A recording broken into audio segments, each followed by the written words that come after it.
What's up, everyone? Welcome to this day in Philly sports history for May 19th, 2025. I'm your host, Jim Montgomery. Welcome to a Monday edition of the podcast. Lots to get to today, so let's get right into it. First, let's start with the Phillies. And before the game started, the game itself was a great story, but before the game started, the news broke that Jose Alvarado is suspended 80 games for a positive test for PEDs, making him also ineligible for the postseason. And this is a huge blow to the Phillies bullpen, arguably their best reliever this year. And there's still a lot of questions surrounding this. He obviously is gone now, did not speak to the media. Dave Dombrowski didn't really go too much into it. And again, I don't know how much we're going to be able to get about this due to HIPAA and things like that. I don't know what happens there, but allegedly it's due to a weight loss drug that he was on, speculating that it was like Ozempic or forget what the other one is. But I'm not sure how to feel about this. And as someone who has struggled, I guess is the word, or always been self-conscious of my weight, always looking for ways to lose weight and things like that. I feel for him on that because it was obvious that he worked hard in the offseason. It was obvious that he came back down how many ever pounds in really good shape and was starting to look really good on the mound. But at the same time, it's dumb because you have access, and again, this, I don't know if the Phillies knew about this. I don't know if this is something he sort of did on his own. But like, if the Phillies knew about it, dumb. Like, you need to check with the league and whatever you need to do to make sure that this couldn't happen. And I don't know if it was Ozempic, how that works. I believe that there are exemptions if it's health related. I know some guys, Adderall sometimes will come up as a positive test. Some guys need that. So I don't know. If it's on him, then him and his agent, it's just, again, dumb because you gotta check this stuff out before you do it. It's just ridiculous. And again, like, I see a lot of people going and talking about how selfish it is. I'm not going so far as to do that, especially if it's a weight loss drug. And obviously, you've seen him throughout his time here in Philly, been a little bit on the heavier side. And as someone, like I said, who struggles with that on a daily basis, like, I get it.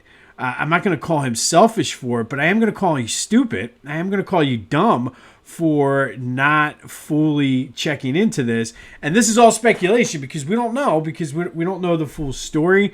But I find it hard to believe that if he did check with the league first and they knew about, like, I'm sure there would have been something in place or something. But more questions than answers with this story. It does hurt the team. I'm not going as far as calling him selfish, especially unless it's not a weight loss drug. Again, this is all speculation. If it was due to wanting to lose weight, I'm not going to call him selfish because I feel his pain. 100% feel his pain. But it doesn't mean he's not stupid. You got to be smarter than that. Like, if you were on the Pirates or the Rockies or a team that wasn't on a World Series or bust mindset, okay, but you really let this team down. I think I'm more disappointed. I'll go dad mode on you. Very disappointed in you for allowing this to happen and not doing your due diligence. So now the bullpen has to really step up. I'm sure there's going to be an arm at it. The fact that Aaron Nola is still out kind of makes things complicated and muddied. I mean, I don't know. I wouldn't mind at some point having I know there's been talk about going to a 6-man rotation. I don't think that's going to happen because Zach Wheeler's not a big fan of it. But why not do like a hybrid kind of combo, especially because Mick Abel looked good yesterday. I would like to see more out of him to see if it's just the beginner's luck or the first time these players and hitters are seeing him, or what, but do some sort of hybrid of Taijuan Walker, Mick Abel, and Andrew Painter. If they all give you 3 innings or so, there you go. That saves the bullpen, and you're allowing, I don't know, teams run out starters all the time, or openers all the time, bullpen games. Why not make that your bullpen game? Mick Abel, Andrew Painter, and Taijuan Walker.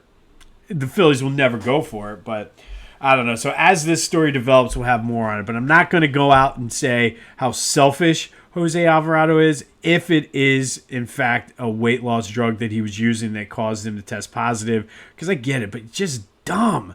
You got to be smarter than that. Again, I put this on his agent, his management team, for not knowing. Put this on the Phillies for not keeping tabs. It's ridiculous. But I mentioned Mick Abel, and what a debut for Mick Abel yesterday. I was trying to say, what a pitcher's duel. And every now and then, everybody likes the long ball. Everybody likes the excitement, high scoring. This was an intense, fun game to watch. 1-0, Phils did win, completing the sweep. He went toe-to-toe with Mick Abel. And that was one of the options for the question of the day. A lot of folks just coming in saying they want to see what the kids got. But 6 innings, 5 hits, no runs, 9 strikeouts. The most strikeouts in a Phillies debut since Kurt Simmons did it back in, I think, was 1947. It was a fun game. Like I said, as fun as a 1-0 game could be. We've talked recently on this day about some of the 1-0 games the Phillies have been involved in, and they have not been as entertaining as this one was. But this was a good one. Came as advertised. Mick Abel on his way back now to the Lehigh Valley. I'm not sure if we'll see him again, whether this was an audition for the team, an audition to be traded. I know that the Alvarado thing definitely complicates things a lot now. But, I mean, Strom and Romano were great. They need to continue to be great now that there's no Jose. But we'll see what happens. They're back in action tonight. They're out in Colorado to take on the Rockies and then swing down to forget where they're playing. I think Santa Clara is where the A's are playing temporarily right now. So let's go on this road trip, take 5 out of 6, 4 out of 6, and come back home and then give Dombrowski some time to figure out what to do with the bullpen. But that does lead to today's question of the day. After his performance yesterday, what should the Phillies do with Mick Abel? I know he's going back to the Lehigh Valley, but does he have a future with this team? Is he a trade piece now? Let me know your thoughts. 267-495-8531. That's the Back to the Future voice and text line. 267-495-8531. Get that. Anything else Philly sports related off your chest. And we've seen this a lot where we kind of overvalue our prospects. I'm thinking specifically about Dom Brown. So if we can get something for him, maybe if it puts us closer. And I think that's the frustrating thing about the Alvarado thing, because they were still a bullpen piece short, even with Alvarado. So I feel as though essentially now you're two So it further complicates things, but I don't know. What do you think they should do with Abel? I would like to see him get at least a couple more starts because he was so bad last year in AAA. Wasn't that good in spring training, but seemed to have figured it out this year. So I would love to see him against a better team than the high-level AAA club that the Pirates are. But what are your thoughts on that? And I wanted to mention the Memorial Day hats. Usually the Major League Baseball holiday hats for the 4th of July Memorial Day are terrible. I actually really like the this year's version. Might have to get one of them. The lighter camouflage. But just wanted to throw that out there. That's your uniform portion of the show for today. All right, and then yesterday's trivia question. We talked about Bobby Abreu, who's 4th on the Phillies' all-time leaders list in doubles. I asked you, who are the 3 players ahead of him?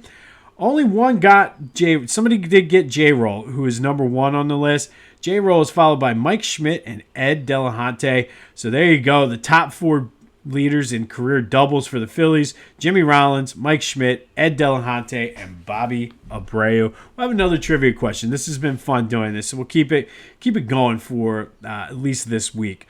All right, just a reminder, the Discord channel is live. Go to the first link in the description. It's the invitation to the Discord channel. Let's go have some good chats in there. I was chatting with a few people during the Phillies game yesterday, going back and forth, questioned whether Rob Thompson should have even taken Mick Abel out when he did. So lots of fun talking about that, discussing the trivia question and all that. So follow the link. Discord channel is live. If you have any issues with it, let me know, and I can get that updated for you.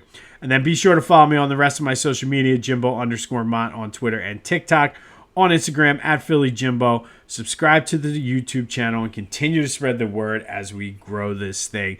And don't forget highlights on my Facebook, LinkedIn, and all my social media of whatever we're talking about for the day.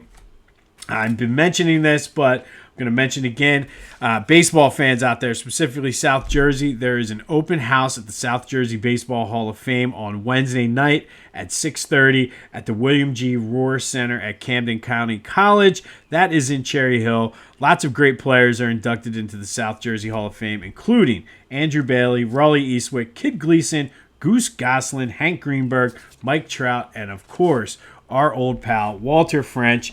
Thank you to Lenny Wagner for passing that along. Go buy Lenny Wagner's book, Playing with the Best, One Man's Journey Through the Golden Age of Sports.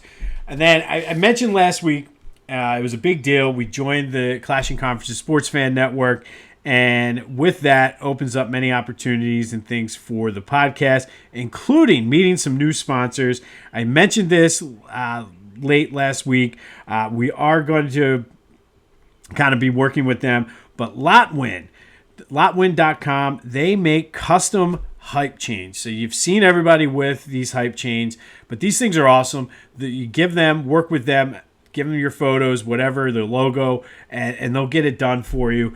And these things are great for little league teams, high school teams, even, I mean, the pools are all going to start opening up this weekend, and with that comes swimming and diving teams. These would be great for a swim team, for if you get a personal best, whatever. Our pool's the Sharks, so I'm thinking like a nice Fort Washington Shark to put around your neck. But like I said, great for fantasy football.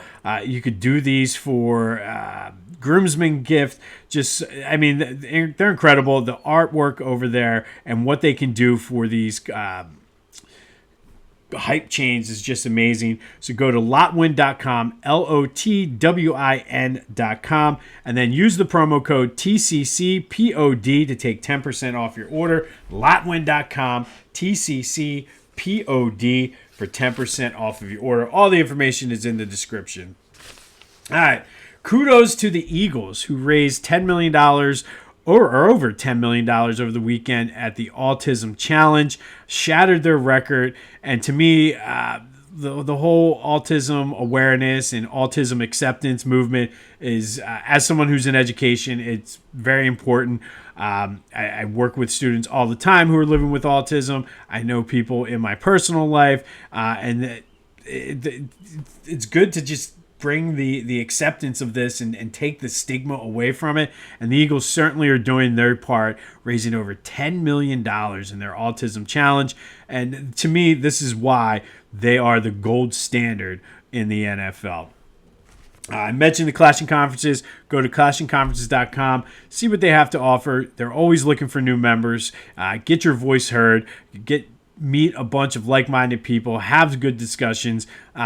As a part of the network now, I am in their Discord channel as well. Lots of great dudes, very different viewpoints. Always good time chatting. And then be sure to check out their podcast wherever you get your podcasts, as well as on YouTube. And then if you're looking for media services, they kind of do it all. So go to theclashingconferences.com for details to see how you can get involved in what they have to offer. And then what would it be without the Philly Goat? You got to go to Philly Goat. Father's Day is coming up. And obviously, everybody puts all their effort into Mother's Day, and rightfully so. And as a dad, sometimes we get the short end of the stick. But do yourself, do your dad, do your uncle, your brother, whoever, do them a favor. Go to Philly Goat. Get their Father's Day gift from there. All kinds of great Father's Day's gift. I'm telling you, those Rocks glasses are amazing with the Philly Fanatic logo. Get them a t-shirt, some slides. They got you covered. Use the promo code Jim Montgomery to take 10% off your order. That's phillygoat.com. Promo code Jim Montgomery to take 10% off of your order. And don't forget about Dad. All right, May 18th. And we've been doing a lot of these over the past couple weeks, but so many things to choose from that it's hard to choose. So we're going to do a triple header Monday today. And first, we're going to go back to 1974. And on this day in 1974, the Flyers beat the Bruins 1-0 on a first period Rick McLeish power play goal in Game 6 of the Stanley Cup Final. Bernie Parent was just outstanding, saved 30 shots as the Flyers win their first ever Stanley Cup, becoming the first expansion team to ever win one in their 7th year of existence, which is pretty impressive if you think about it. The NHL was so slow to expand the original 6 for so long, and they were able to expand, and the Flyers become the first team to be part of the next 6, as they call them, to win the Stanley Cup. They would go back-to-back the next year, but still are searching for number 3. But Bernie Parent, back to him, he was just outstanding that entire playoffs, basically, and won the Conn Smythe as the MVP of the Stanley Cup playoffs. But on this day in 1974, Flyers win their first ever Stanley Cup, becoming the first ever expansion team to win the Stanley Cup. 5 years later, in 1979, the Phillies would lose to the Expos 10-5. And why am I talking about a random game? Well, during this game, they wore the all burgundy Saturday night special uniforms that they were supposed to wear for specific Saturday night games throughout the season. But unfortunately, after giving up 5 home runs, feeling that they looked like ridiculous, I think Greg Luzinski said, I look like a big fat grape. The players after the game took the uniforms, threw them in the middle of the locker room, and said, we will never wear these again. They did bust them out back in 2019. You got the iconic picture of Andrew McCutchen. But Phillies lose to the Expos on this day, 1979, 10-5, wearing the all burgundy Saturday night specials. And I don't know. I kind of think they were ahead of their time. I don't mind them. I would love to see them bring them back every now and then for special occasions. But that's just me. But yeah, players did not like them and refused to wear them after losing 10-5, giving up 5 home runs, and feeling that they looked absolutely and utterly ridiculous. And then in 2013, the Phillies beat the Reds 3-2. Eric Kratz with a game-tying home run in the 9th, and then Freddie Galvis came up next and hit the walk-off home run. Phillies with 2 back-to-back home runs in the bottom of the 9th to win it. It was the first time since 1922 that the Phillies ended a game with back-to-back homers in the last inning. But yeah, that 2013 team was sort of that was the remnant of that golden era of Philly sports. Kratz was only even in the game because Chooch got hurt. But Phillies beat the Reds, back-to-back home runs in the bottom of the 9th to win on this day in 2013. All right, today's trivia question. Mike Schmidt leads the Phillies all time with 10 walk-off homers.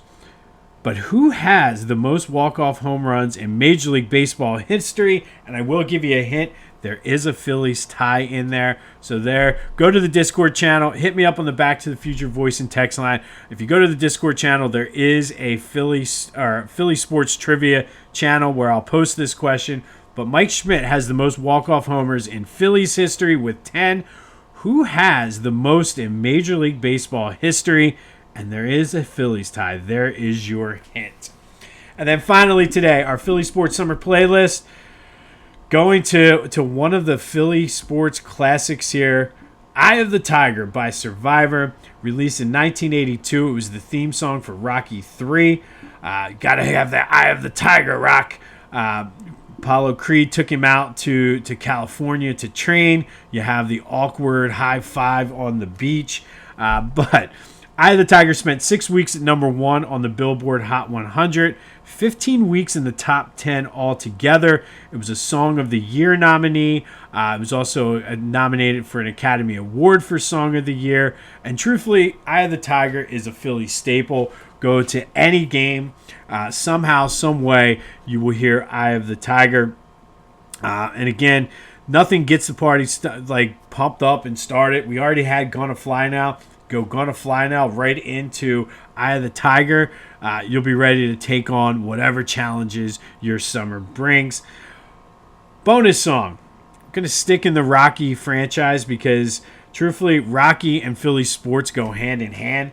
But we're going to go Hearts on Fire, which is the training montage scene, the song they play in the background for Rocky IV when he's getting ready to fight Drago. And everybody knows the ending when he's standing up on top of the mountain and he's like, Drago!